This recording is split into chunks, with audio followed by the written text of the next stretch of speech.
Never heard of the Millennium Falcon? Should I have? It's a ship that made the Kessel Run in less than 12 parsecs.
Hello, hello.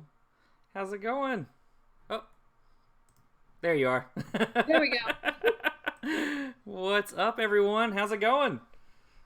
Going good for me. Hopefully everybody else is doing okay. Hopefully. So I'm nervous as everything because this is the first time my face has been on the Twitch stream. So, so this should be interesting. And Cheyenne, last week was actually your first time being on the show at all, right?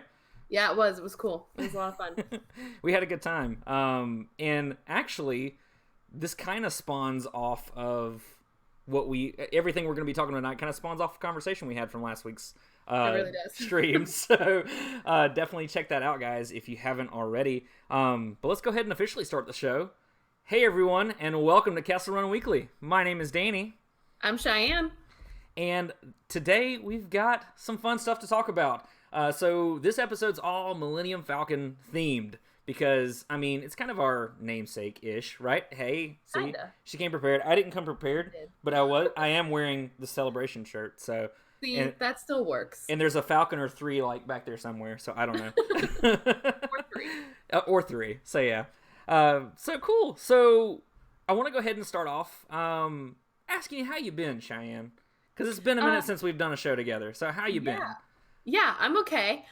Work is a lot, but I mean, work for anybody is a lot, but it's a lot of fun. We're about to start Halloween at my place of business. Yeah. Okay. Can you share that cool stuff that you're gonna do, or is that still top secret? I cannot share Okay. all of it, but I can share that my place of business is Disney World. For those of Well, you there you that go.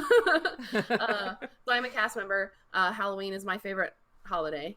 If it's not yours, go sit down, think about it. What are you even doing with your life? Reconsider and come back to me later. But Halloween's my favorite holiday. Disney or not, I love it, and I always have. But being at Disney especially makes it so much more worth it, because the decorations and the smell and the snacks, everything. I mean, everything. Yeah. Literally everything. Yeah. And this is not Star Wars related, but because you work at Disney, I wanted to ask you. So with the Halloween stuff and everything, when does that actually start? Like, is it this month or is it next month? Yeah. It's this month. So it's August 16th. Everything starts August 16th. Oh my God, Don't Cheyenne. ask me why. The only thing I can tell you is that Universal was like, we're going to move up Halloween Horror Nights to September 6th. It was like, bet. Nobody outdoes the mouse. Yeah. So, but instead of, like September 1st, they were like, no, let's do mid-August when it's 112 degrees. Right. Well, so I just put this together because I'm going to be there for Galaxy's Edge end of August. Mm-hmm. I'll be there for the Halloween thing. I've never seen the Halloween themed Disney World. I've always wanted to, like, seeing the pictures of like Jack Skellington, all that kind of stuff. I will die. I will die. Stop It'll be it. No, the best. You should definitely go.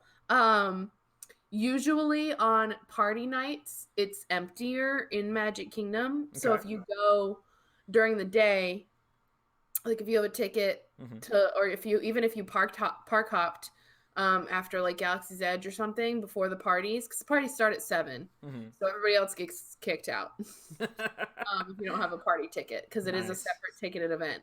But the decorations and everything are still up. The only difference is that the special snacks and the events and the things that happen during the party won't happen during the day. Gotcha. So Yeah. it's the special thing. Yeah. I'm into special things. It's really where I love the Halloween party, and we're actually getting a new stage show. And this is all public knowledge, so I'm not telling you guys anything. This is not insider information, guys. Yeah, I don't have secrets. Don't ask me any secrets. So the new stage show, it's transforming from Hocus Pocus. Since you've never been, watch that on YouTube. It's Okay. incredible, and I love Hocus Pocus and the Sanderson sisters with all of my heart. But the new stage show is going to be Nightmare Before Christmas themed. So Jack Skellington has taken over the kingdom, and it's going to be awesome. God. Yeah, they announced Oogie Boogie themed snacks. Yes. Is it just going to be a bunch of bugs? I think, so there's a drink that they released, and it's got a bunch of bugs on it. So Nice. Yeah. That's gonna be awesome. Oh, it's perfect year for me to go. Yeah, really. Perfect year for me to go. It is also, I don't know if you knew this, they are starting Food and Wine that same day that Galaxy's Edge opens to the public. So, well, I will be spending most of my time at Galaxy's Edge, but I have to definitely make sure to drop by there for the party. So I've never been. That'll be awesome. Yeah. I'm so excited. But yes, so speaking of Galaxy's Edge, so it's not news. Like, you know how we like our theories here and everything. Right. If you've ever listened to the podcast, we love our theories. And this one has been making rounds for the last, I don't know, forever since the episode 9 trailer came out back at Celebration. And I've been seeing it a lot more often now than I have in the past. So I felt it was kind of warranted to talk about, seeing as we are talking the Millennium Falcon. So essentially, there's a new theory that suggests that the Millennium Falcon will be destroyed in Episode 9, Rise of Skywalker. So here's the theory, okay? Okay. So if Palpatine has returned, this particular theorist believes that the Falcon will be used to lead Palpatine into the Maw, which is from Solo. It's the giant black hole, gravity well, whatever you want to call it, whatever universe you're in, to eternally imprison or defeat Palpatine. Okay. I love the idea of that. Mm-hmm. The idea, the concept, the theory, if you will, is great. But it's a load of baloney. It's not happening. Right. So that's what I was thinking, because the whole thing behind it, and obviously in doing this would destroy the Falcon, is the whole idea behind it. So returning to the Maw in the middle of the Kessel Run for some reason, we're just gonna go to Kessel. I don't know. Yeah. Palpatine's feeling like he wants to get high or something. I don't know. But somehow we're leading the Emperor to the drug planet of the entire galaxy, and that's where we're gonna undo him. And so to me, I don't know, it just I see it, but it almost kind of feels anime-ish to me. Like really over the top. You know what I mean? Yes. Like, and I love anime, not downing that, but it kind of seems kind of over the top, like, oh, well, this huge darkness, we have to get rid of it, so we lead it to the place of darkness and trap it forever. It's like, right. Okay, well, Yes. we It also does threw him feel- through a shaft. That didn't work. Yeah. So, It does feel un-Star Wars-y, if you will. yeah. It does, and that's a big theme of the past year is that's not Star Wars. Well, I'm not angry. So first of all, I'm not angry, but I truly that's my first thought. Now that you've said that, now that you've said it sounds more like anime, it really isn't how Star Wars would handle that situation, Right. in my opinion. Mhm. It's a good theory. I think it's cool. I think it's definitely. smart, and it's definitely an option. But I don't think it's going to happen. Right. Yeah. I'm with you there, because it a little over the top for me, and that's Yeah. saying a lot being Star Wars. So, other fair. part of that is that I'm in complete denial that my ship will ever get destroyed.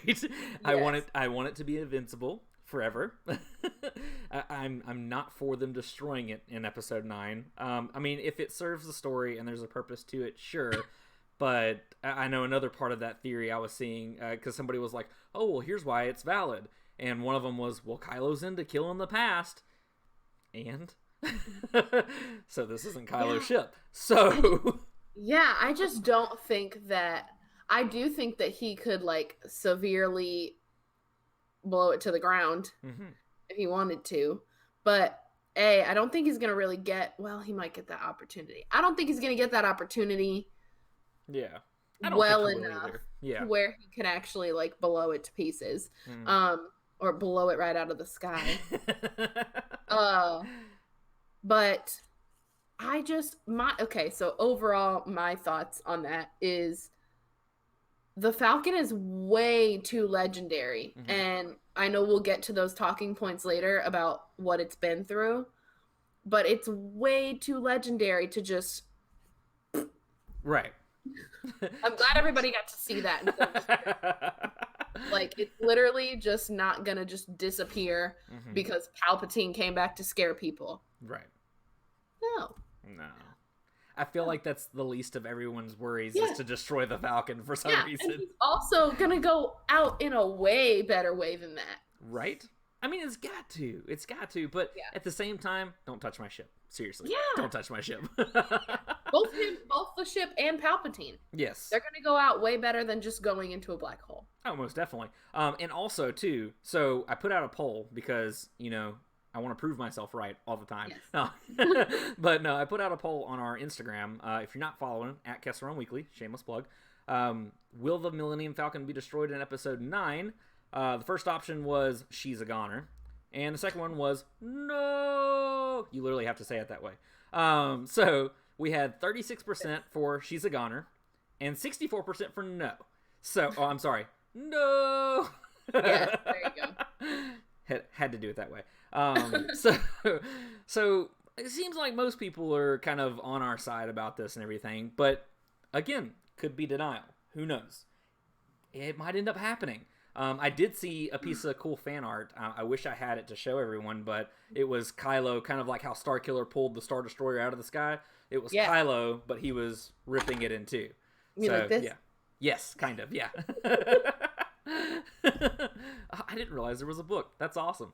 Well, I don't know if this is not that specific moment, but this is a cool picture of him. Yes, it is a doing cool something picture. Cool. Yes. But this is it's a Legends book now. So.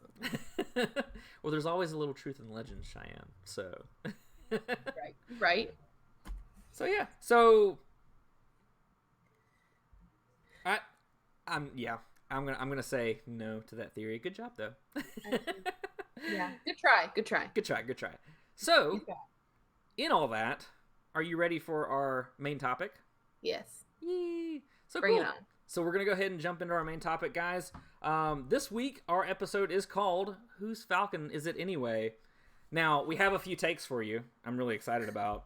I'm unprepared, so I don't have them pulled up. Give me one moment. I You have don't them pulled either. up? first Oh of all. man, okay. All I right. don't either. I got him. Okay. Yes. All right. So here's the first one. You ready? Yes. So this is the one that I came up with. It's Mhm. whose Falcon is it anyway? Where the sabacc is rigged and the droids don't matter. Oh. I do love it, but the droids do matter. It's just enough to make you salty. It is. It is. Yeah, one of mine. So my first one, I got real confused, but then I was like, no, I got this. So one of mine was where the sabacc is rigged and the politics don't matter. That one actually sparked where Palpatine is the Senate and the politics don't matter. Done. Done. Right there. Oh, it's so Jeez. The last one I do like too, because I kind of took two pieces, the first half and the second half, and split them into different takes. My other one is where the sabacc is rigged and the Wookiees win. Done. There you Let go. the Wookiee win. Let the Wookiee win always. Always. Don't let your arm get ripped off, people. Exactly. Unkar plot learned. Well, in a deleted scene, but I still haven't seen that. I just read that. have you not? Oh man, it's the best. I wanna almost see wish they would have kept it, but I get why they didn't. Right. But in the same sense, I don't know. Like I kind of feel like they should have left it in because they straight up just did it in Solo. So at first I was like, oh yeah, you're making it kid friendly, and then they just do it in Solo. And I was like, well, now you have no excuse. Put it in there. Yeah. Like what the heck? They were like, throw all that out the window. Yes, absolutely. So I have my notes here because we're going to talk about and solve this once and for all. Hopefully, probably not. Whose Falcon is it anyway? So I was doing some research, and I was kind of surprised that there's actually a Legends novel called Millennium Falcon by James Luceno. Did not know that. Want to read it now. But the Falcon actually had 8 different names and 15 different owners.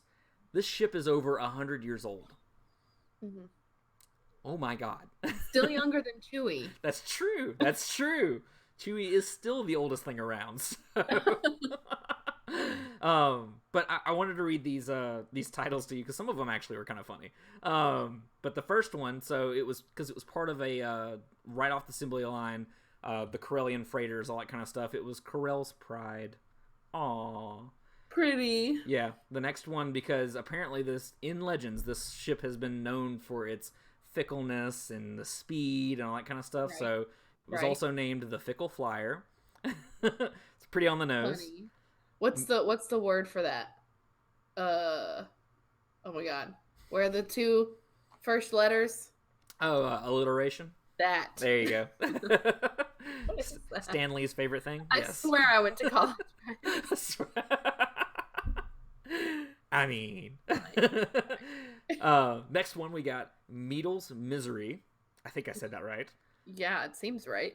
I actually kind of like this next one though. Yeah. The Wayward Son. Me too. Like immediately I was like, carry on my... Oh, I don't like it copyright. But anyways, I don't own that song and will never. But anyways, but yeah, that made me think of Carry On My Wayward Sons. I like that one. That's a cool ship name. Stellar Envoy was another one. When it became, and again, emphasizing in Legends, when it actually became a part of the Republic fleet somehow. And Plo Koon actually flew this ship at one point. That's freaking cool. I thought that was so cool too. I literally wrote down Plo Koon. Yes. I mention it. I do love that. I think our internet friend Plo Kool would also agree. Absolutely. That's pretty cool. But yeah, I love that thought because I really never gave a second thought to any of the other council members until Clone Wars and peep Clone Wars commentary. Shameless plug. When I watched Plo Koon's arc, I was like, that's pretty cool. He's pretty fun. Yeah. I like him. So then I read that and I was like, okay, he's cooler. Not gonna lie, out of the normal ones that we see, like Obi-Wan, Anakin, all of them, Plo Koon's probably my favorite. Like, no joke. Great. He's such a cool character design. And on top of that, like, especially throughout the Clone Wars, he's so freaking wise. Like, I love it. He's so cool. I was gonna say, he's literally he's like, carries himself so well. Yeah. And he's just like the fun uncle, but also like sounds like Morgan Freeman, Fun Uncle. There you know? go. Like his voice is like gonna get you, but also he will let you get away with things. It's the soft but stern dad voice is what it is. Yes. Yeah. Little Nailed it. Sokka. Yeah. I love it so much. But I thought that was the coolest thing that I found so far about the Falcon. That makes it even more my favorite chip, to be honest. And then after that, when it was in the hands of another owner, it became the Second Chance. Interesting. Yeah. This one I thought was funny. Gone to Pieces. I felt real bad for a minute. Are they foreshadowing what we were just discussing? Yeah. Oh. I don't like that at all. I didn't even think of that.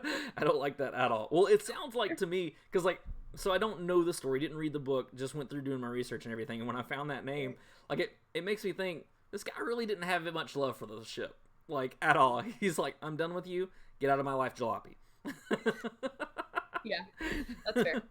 And then we finally landed on the name, the Millennium Falcon. Now, here's the thing. It doesn't tell us why. Did it? Did I miss that? Why the Millennium Falcon? Yes. No, just that it was named that. So yeah.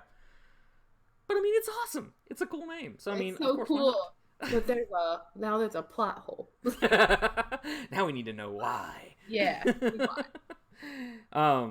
And apart from the names, I thought it was really funny. In the article I sent you and everything, it lists that the Falcon was actually part of Mopol's traveling circus under the ownership of Vistal Pern, who installed the Degeric table.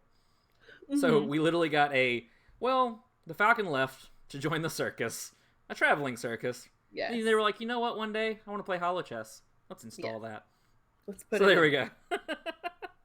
So we have I'm so, yeah. just so curious as to what a traveling circus looks like in space. Well, I mean, Clone Wars has one briefly. But Clone Wait, Wars has does one. it? Yeah, where Wait. Hondo, it's the gathering, that the whole Clone Wars arc where it's the Padawans go get their crystals and all that kind of stuff. Yeah. Yeah, they joined that traveling circus for a very brief time in order to break Ahsoka out. So yeah, I forgot about that. Well, yeah. featured coming soon whenever go. that happens for me. There you to go. that. Which shameless plug. That's going to be an Yes. episode that's released here soon. So, hey. Yay. We talked about that with our other Kessel crew member, Anna. So, yeah. Nice. Yes. So, that's all the legend stuff. I love how just all the names was just so cool. And then the traveling circus thing. But let's get into canon. Yeah. I think that's important to go ahead and just... because that's what matters, obviously. Sorry, Legends people. But yes, I know. I did say earlier that there's a little truth in Legends. Maybe one day the Falcon will join the traveling circus. I don't know. Yeah. Maybe you'll get your wish. Maybe that's what's going to happen at the end of episode 9.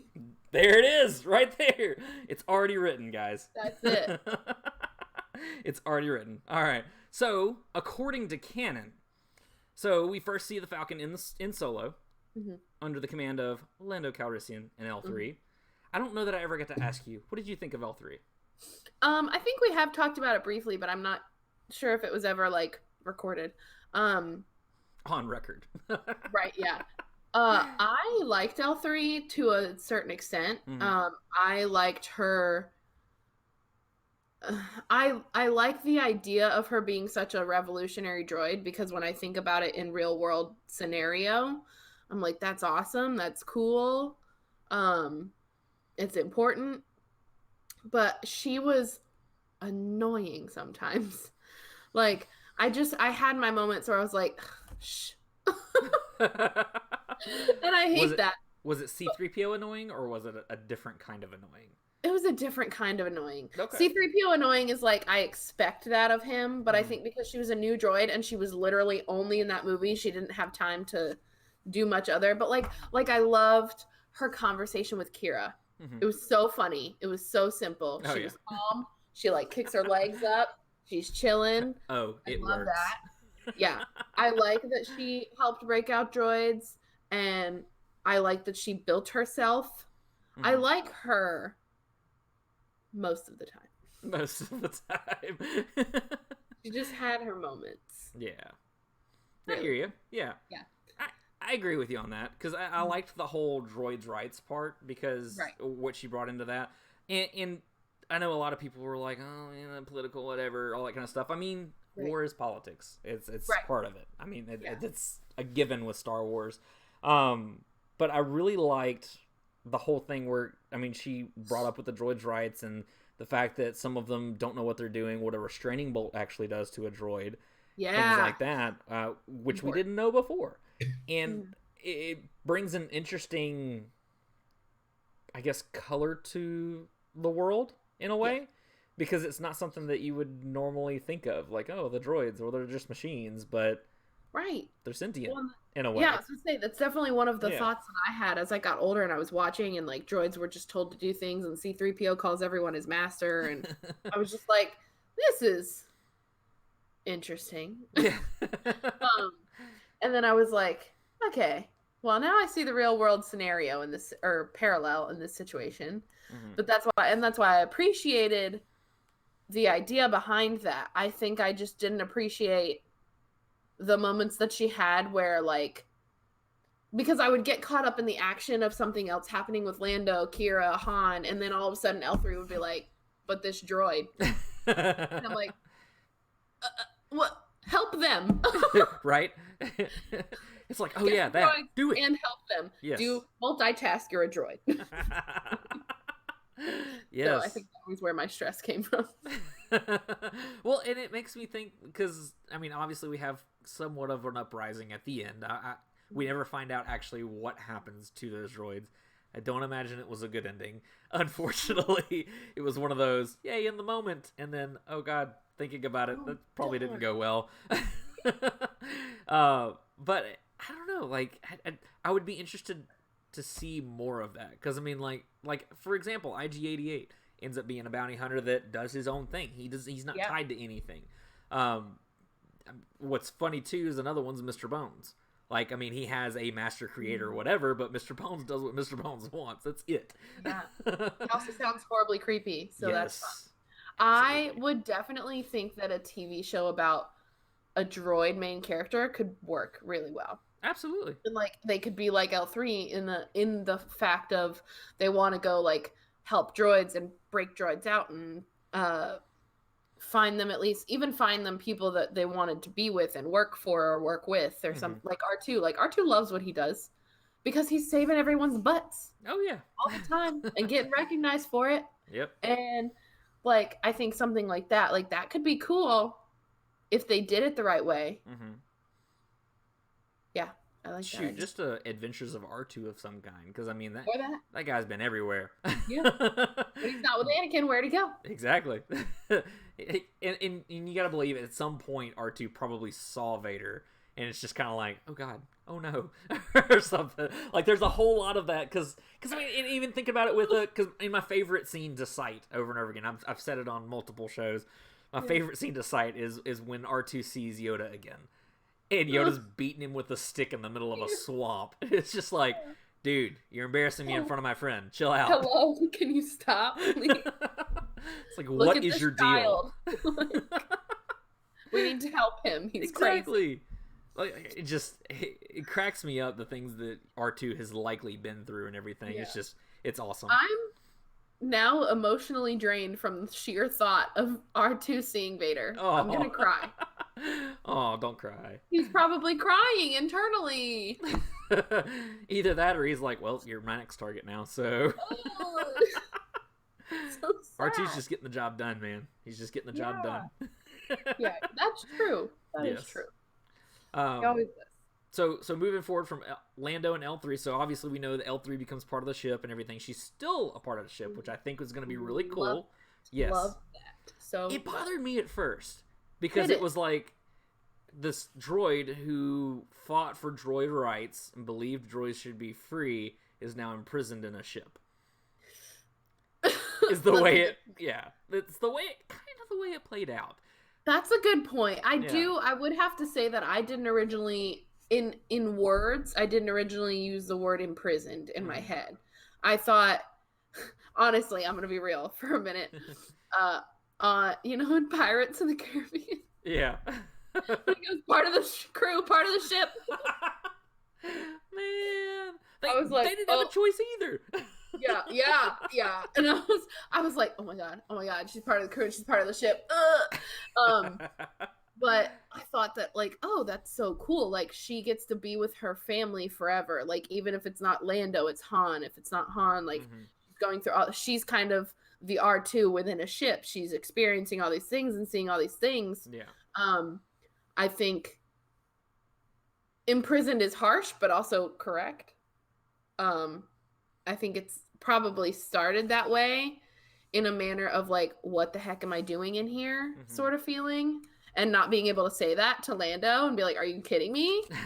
But then I feel like out of all of the times that she had, I mean, like, her nav computer, she could go down, cut him off, tell him no. And that's how I kind of resolved, because it bothered me for a little while. It was kind of like, man, that's kind of a messed up ending.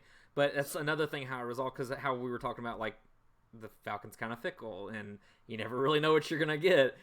So it's not like she's really imprisoned. It's almost as if you've given her a new body, and now she's going to make all your lives, for lack of a better way to say it, a living hell. So... Yeah. Fix my radar dish the 30,000th time, please. Exactly. Give me a new one, or I'm not going to work. Exactly. So yeah. So it's now, I'm now okay with it, I guess I'll say, because before it did bother me. But I think it's cool that L3's still around, technically, and she'll be in episode 9, reunited with her boy Lando. So yeah, that'll be exciting. So yeah, and the next canon owner is Han and Chewbacca, after they won fair and square-ish in Game of Sabacc. So yes, so... After them, so these were actually the ones that I was a little bit more interested in getting into, because you hear them kind of in passing with Rey, where she's like, the Duquesne got it from Han, who got it from the Irvin boy, all that kind of stuff. Yeah. So I found out stuff about them though, so I was actually really excited about it. So the owner after Han stole it from Han, which is interesting because it was after the fall of the Empire, which was when Ben was born. Yeah, it said he stole it from his family. Yes. The Solo family. The Solo family. So Ben was born at this time. So Ben knew the Falcon, or may have known of it. I don't know. Maybe he was just an infant. So who knows? They drove around the block to get him to fall asleep. There you go. It's something about the hyperdrive hum. I don't know. Yeah.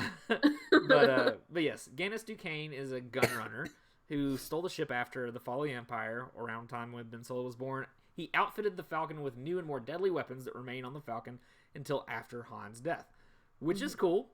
I'm trying to think, though, did they ever use the weapons on the Falcon after they took it from Unclar?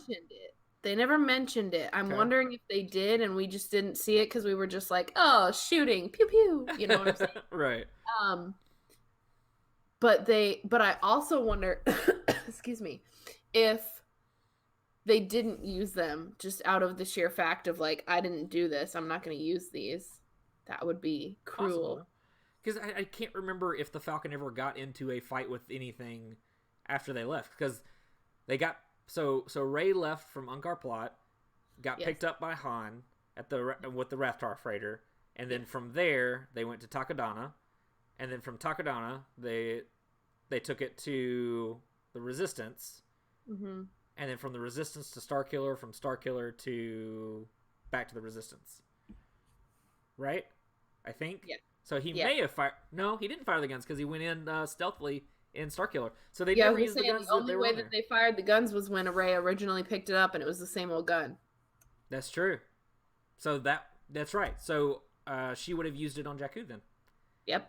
So there you go. But I'm wondering if it's a new gun on there. Because it's the same way. It's the same, like, gunner, like, area. But the really bad VR kind of thing. But the gun itself could have been different. That's true. I didn't notice. I didn't notice either. Yeah. Well, we'll say that it's there for for Yeah. canon's sake. Yeah. I thought it was cool that Chewie actually goes through to, even though these are more powerful and all that kind of stuff, goes through and restores it back to its normal thing. So on Crate, sorry, I forgot the name for a second. On Crate, they're using the original guns, so or Right. something like it. But yeah, And still whooping tail. oh, absolutely. I do love that we got 2 answers because I was really curious. Duquesne was the name that stuck with me. I don't really know why it was, but I was excited that I got to read about who that was. Mhm. And then I also was excited to know that Chewie wasn't just sitting there eating porgs the whole time. I was like, He wasn't doing the something taxi waiting. productive. Yeah. And I also want to know, so if he disassembled anything, did he leave it on Octu? Like pieces? Or did he where the storage bins in the Falcon filled with pieces of weaponry? I feel like I would feel like he would have kept it, probably to sell it or something like that. Because I mean, Chewie's not an idiot, so No. I think that he, being a smuggler, he's like, someone will buy this somewhere. Yeah. So maybe Somewhere. it's I mean, they have to buy fuel, so who knows? So yeah, I think that he would have kept that for sure. Nice. Yes. The next up, the Irving boys, who stole it from Duquesne. So apparently there's not much known about the Irving boys. However, there was something in a short story collection called Tales from a Galaxy Far, Far Away, Aliens, where there's actually a guy who owed them money that did not want to pay them, was so scared of it that he faked that somebody boarded a ship, created a heist on a ship, only to be arrested for it. So Sucks. yeah, so it's one of those I don't want to die, so I'll take the what is it, 3 hots and a cot or something like that. Yeah, let's go with that. I don't really know. I'd rather not die. So yeah. I think that's pretty awesome. But yeah, so the Irving boys still left empty-handed, but so that's all we know of them so far. And then obviously, Unkar Plot, the nastiest scrap dealer in Jakku, one cold up portion. That was really good. Oh, thank you, I appreciate that. Wow. But yes, but he stole it from the Irving boys and then just parked it in a scrapyard. Like, come on, man. That's like stealing a Corvette and being like, you know what? I'll just keep it right Never here mind. under. Yeah, never mind. Just kidding. Bad investment. I truly wonder, first of all, I wonder how nobody decided that they could just go in there and start scrapping the inside of the Falcon for portions. Right? Because he literally didn't notice until they were flying away with it. That's mine. Yeah, okay. Yeah. Well, and that's the thing is I don't know. I would like to know his thought behind that. Okay, so why did you take it? What was the purpose? Did the Irving boys owe you and that was your thing? Or because he literally was not using it at all. It was just rusting. And that was probably one of my favorite parts of Force Awakens, though. I cheered and everything. I was Me too. The garbage will do, and then it was the Falcon. I was like, yes!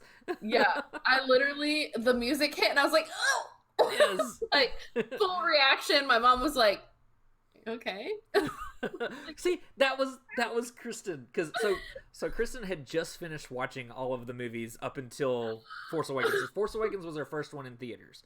Oh no! Yeah, so I'm sitting here all excited and all this other kind of stuff. She still makes fun of me because I cried at Han Solo's death, but because she didn't understand.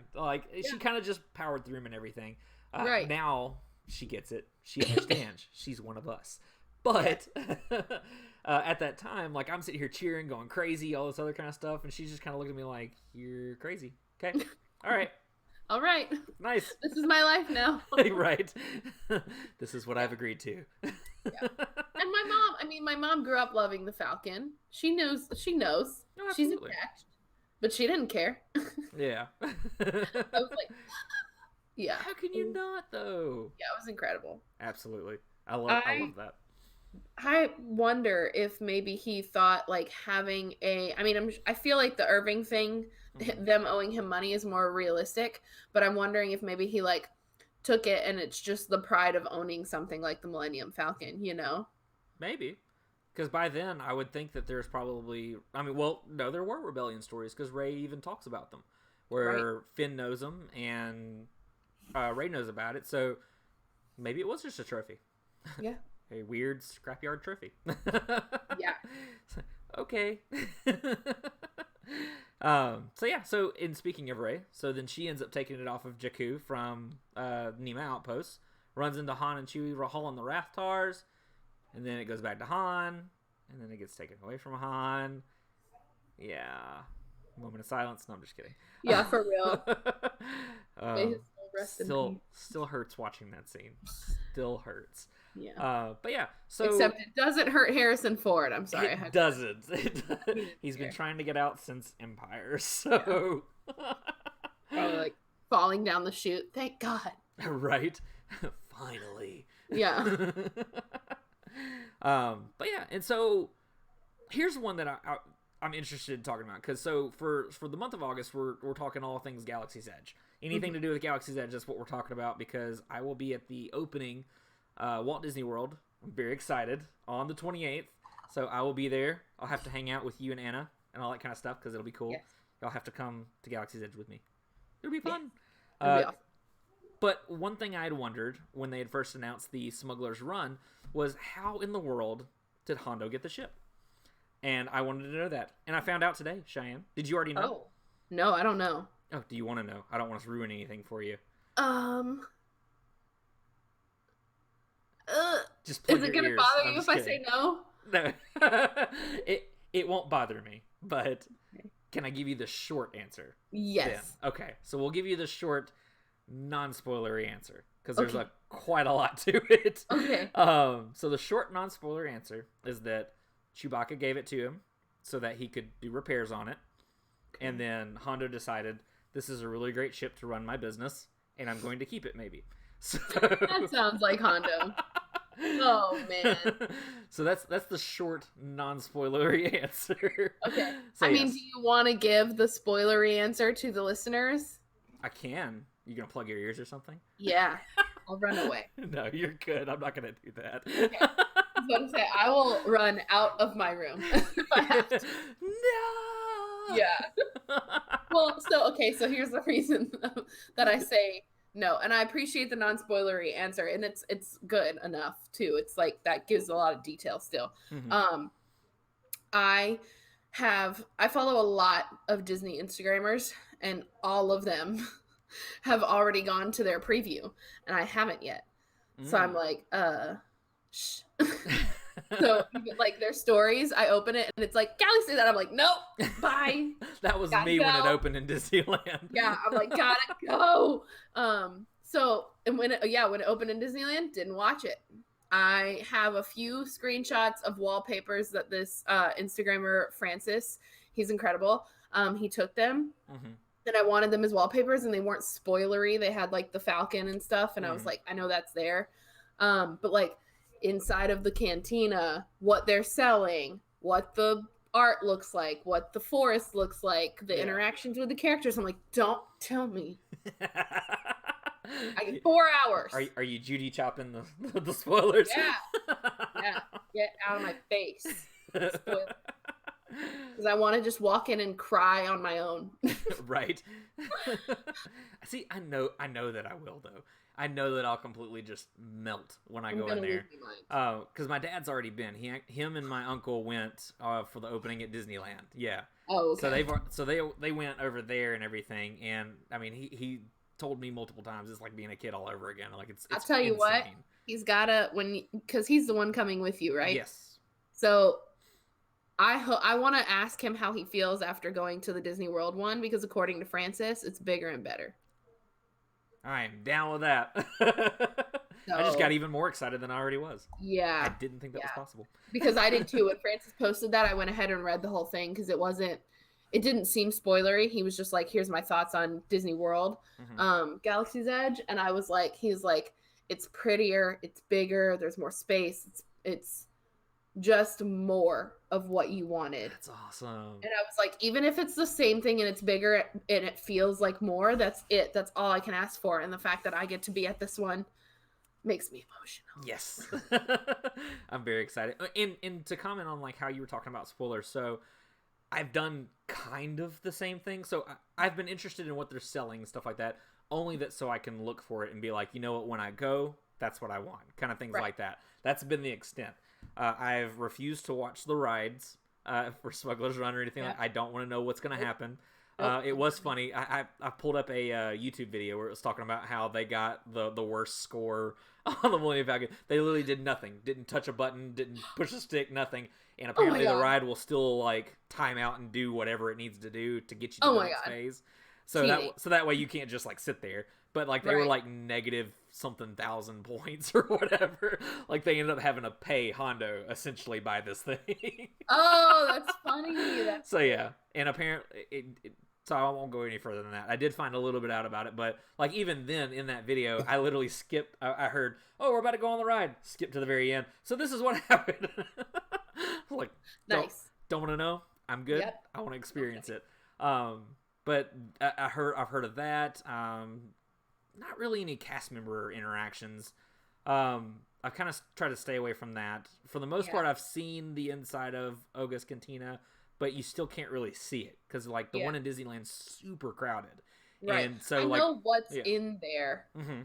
I just don't want to know what. I don't want to know until I see it. Like I want to experience the Loath Cat. That I know yes. store. I don't know which store it's in, but it's in a store somewhere. I don't know. But yeah.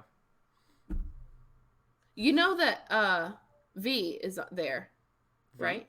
Marathi. Oh, she's gonna be at World, or she's gonna be at Land. She's both. Oh, sweet! I didn't know they were gonna do it for both. Yes, yeah, because she's from the Phasma Phasma novel.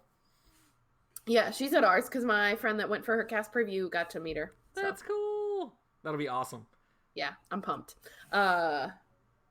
I know we were just before I forget, we were talking about Rey, right? Getting the Falcon. Yes. In that article, says that I am salty. Pour salt right now. It says that Rey's the primary pilot and the new owner. No, she's not. You're all full of it. She's not the new owner. I will get closer to my camera if I have to. She's not. I don't care how much you love her. No.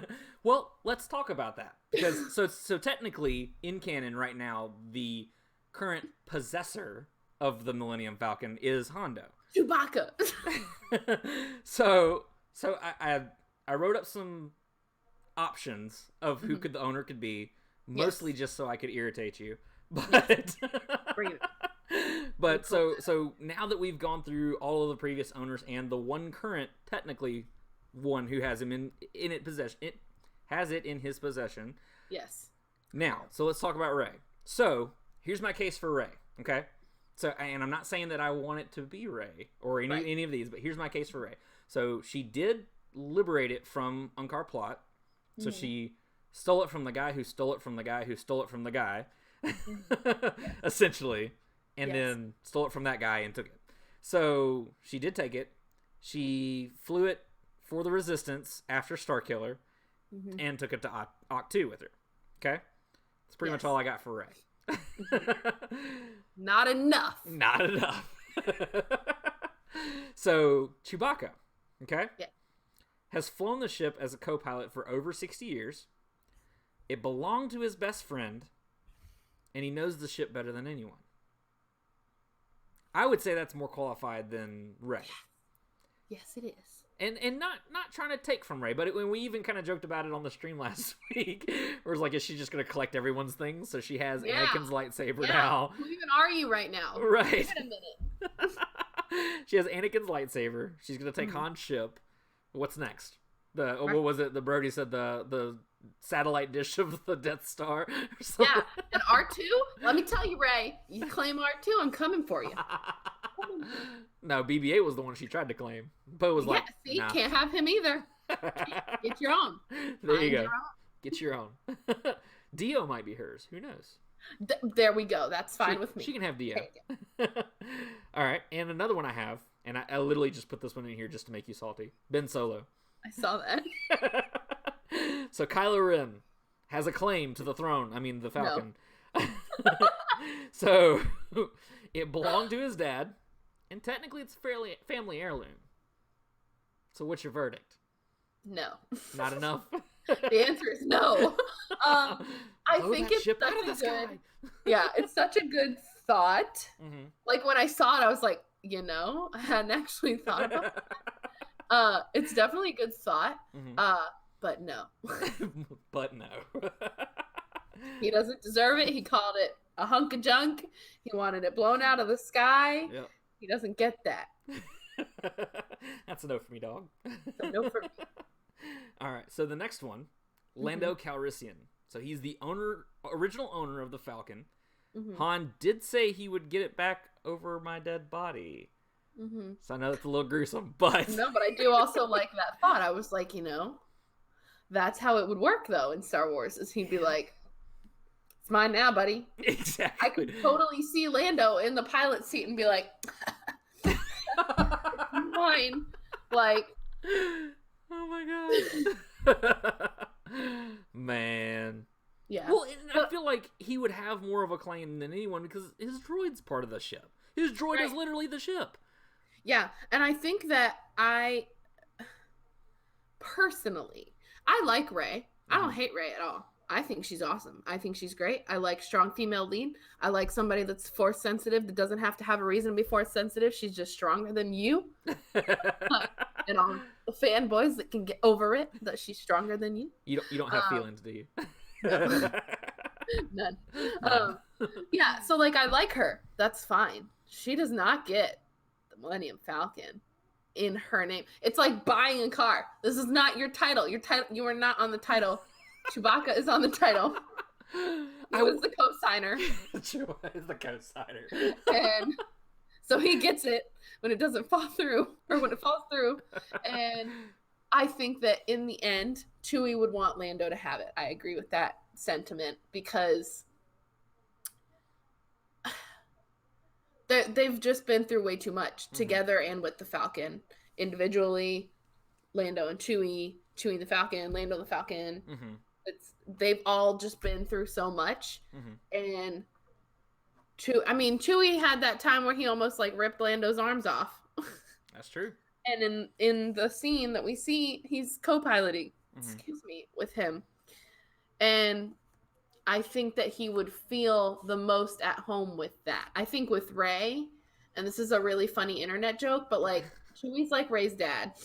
I mean, he's just like, okay, I'll take you to see this crazy old guy that I love, miss him dearly. Right. And then I'll take you to your boyfriend's house and hope you don't die while you're there. And then I'll pick you up later. Be careful so we on can prom go night. shoot your boyfriend. Like, he's just out here taking care of people, and the Falcon has helped him do that. So, I don't know. Excuse me if I think that it doesn't belong to Rey. Well, and so here's the other thing, because I know when we talked last week, we were all saying Chewie. It had to be Chewie. But when I found out what I found out about how Hondo got it, I don't think it would be Chewie. If anything, Lando has the most right. Only because Chewie gave it up. Like, and again, not to spoil anything, but literally he gave it to Hondo. It was like, hey, I'm going to give it to you. You do what you need to do with it. And then, so yeah. So I have a question, and if it's going to spoil more for me, you can just say, I'm not going to tell you. Okay. Does he give it to him for repairs? No? Okay. Nope. All right. No, it's not solely for repairs. Like, it's literally post Last Jedi. Hondo finds out he doesn't know what porgs are to begin with, so he does not know what a porg is. He finds out there are porgs in the ship. So antics ensue. That's awesome. But no, Chewie literally surrenders the Falcon to him. Just be like, hey, because apparently Hondo had met Han and Chewie way back when. He's done jobs with them before. Yeah. And so Chewie trusts him in a way for some reason and says, here you go, here's the ship. That makes me a little mad. But also I do agree that Lando, and in this scenario, Lando definitely would have more rights to it, and I think he could totally either con Sabak beat Hondo out of owning it without absolutely. a second glance. Yeah. But it makes me wonder about the theming. We should readdress this at some point. Okay. After we've visited Batu, because the Falcon is there. Mhm. In canon, the Falcon is on Batu, because that's where we're all going to see it. Right. And Chewie and Rey are there. Mm-hmm. They will visit Batu. I don't know if I'm saying it right. Batu? Yeah, Batu. Yeah. I mean, why is everyone there? What's going on? Oh, and that's another thing that I'm wondering too, is maybe we'll get an answer when we go to Batu, as far as like, where is this in the canon? Because I mean, it's got to be post TLJ. Yes. But so when Rise of Skywalker comes out, is the land going to change? Oh God, I don't know. Also, I just thought about this. If the Falcon post Last Jedi is on Batu under Hondo's ownership, we see Lando flying it in Rise of Skywalker. Will Hondo be in Rise of Skywalker? You know, I heard that question the other day on one of my podcasts. I was like, no way. Like, my first reaction was like, no. I mean, they're basically trialing a live action one in Disney World right now. Yeah, I was about to be like, because the arguments on the podcast, the Jedi Council on Collider Jedi Council, I listen to them literally all the time.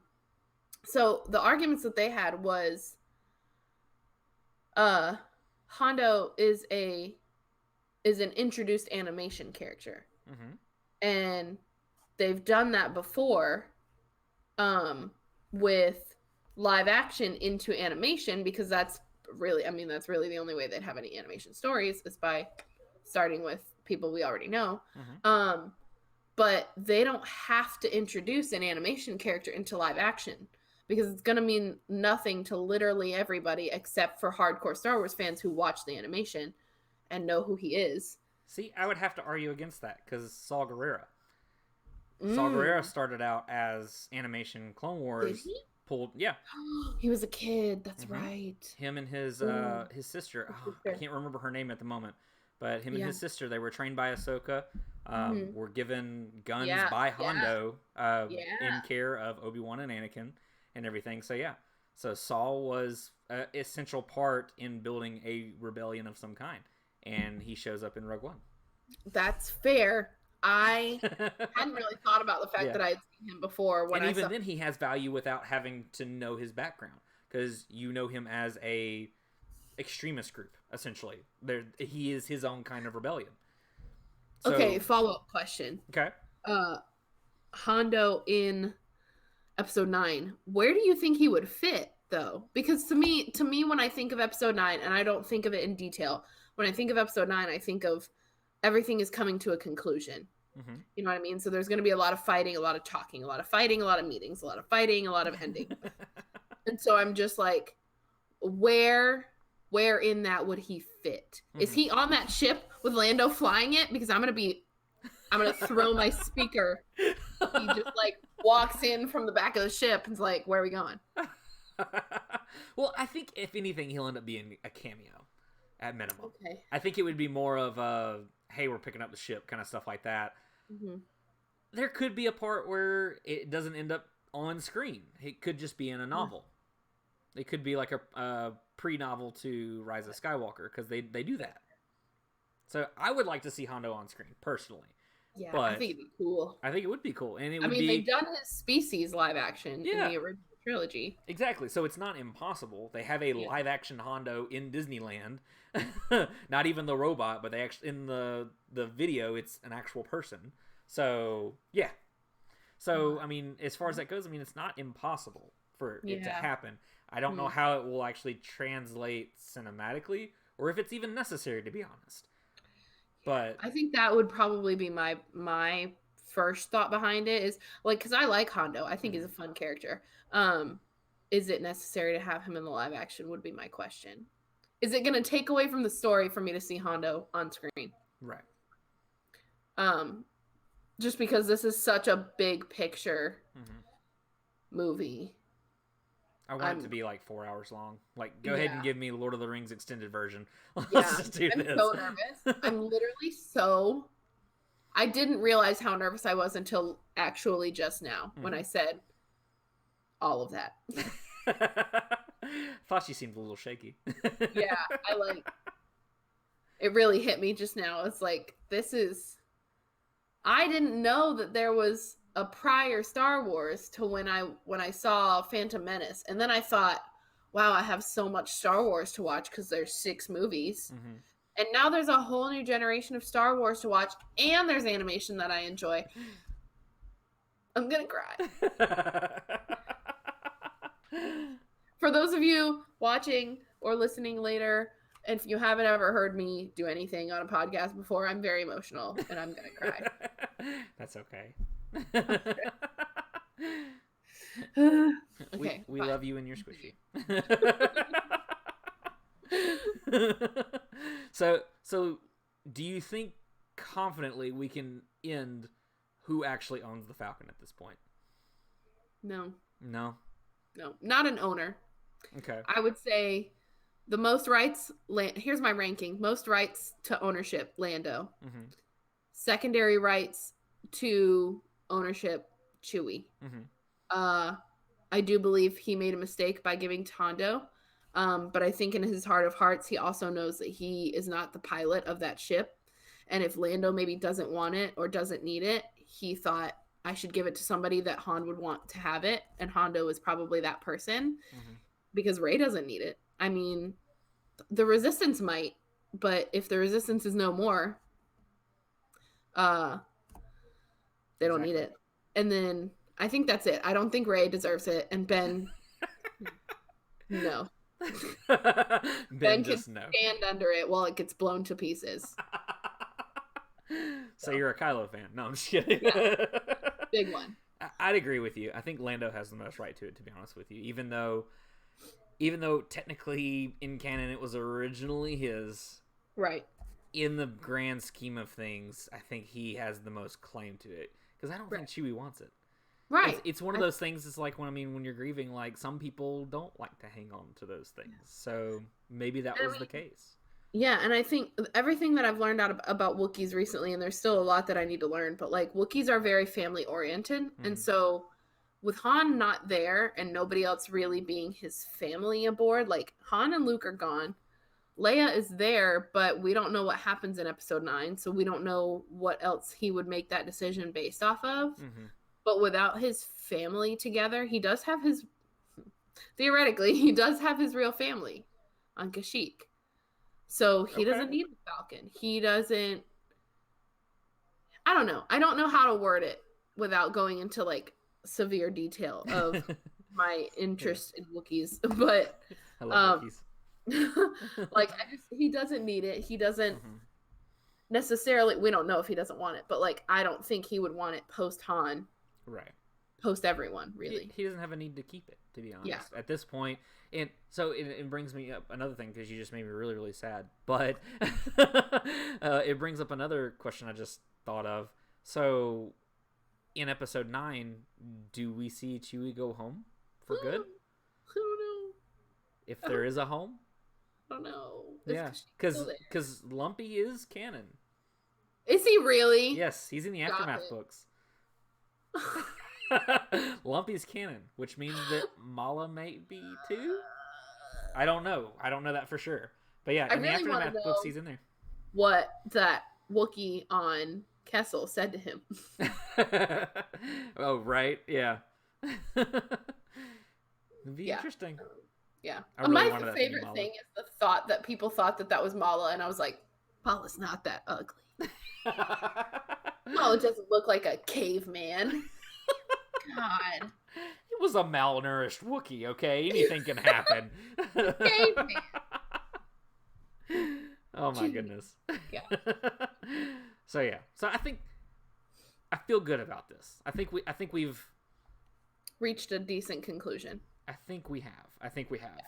So cool. So we'll go ahead and we'll close it out. Cheyenne, you want to go ahead and walk us out? Yes, if you give me like 2 seconds. Oh, of course. I absolutely can. But I can go ahead and tell you guys, I don't know where it's at on the screen, if it's on the screen, that you can follow me on Instagram at cjerica, and then on Twitter at cjerica95. You can read my blog. I have Star Wars Sunday. I have not posted for like the past I didn't post yesterday.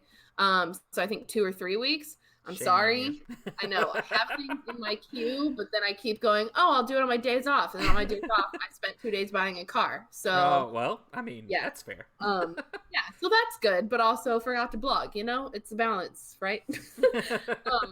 So just follow all of those things along and you'll see all my Star Wars stuff.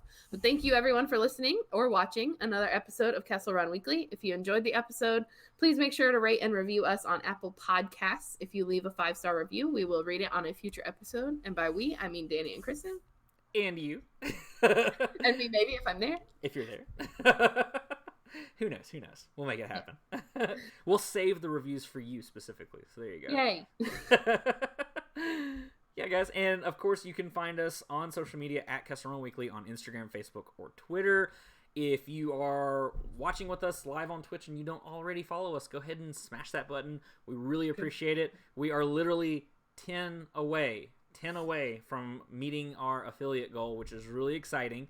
We're wanting to be able to cross into that next realm, world, galaxy, if you will, of Twitch, which we're really excited about. We've got a good crew behind us, so help us. Let's get there. We really appreciate you. It helps us to be able to do more of these. If you like this, let us know for sure. But yeah, guys, follow us on social media, and you can find us on our website, KesselRunWeekly.com, where all the things are everywhere all the time. So cool. That's not an official tagline. I literally just said that. But anyways, so cool, guys. So we appreciate you. Thank you for listening or watching. And until next time, my name is Danny. I'm Cheyenne. And may the Force be with you. Always.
Need that?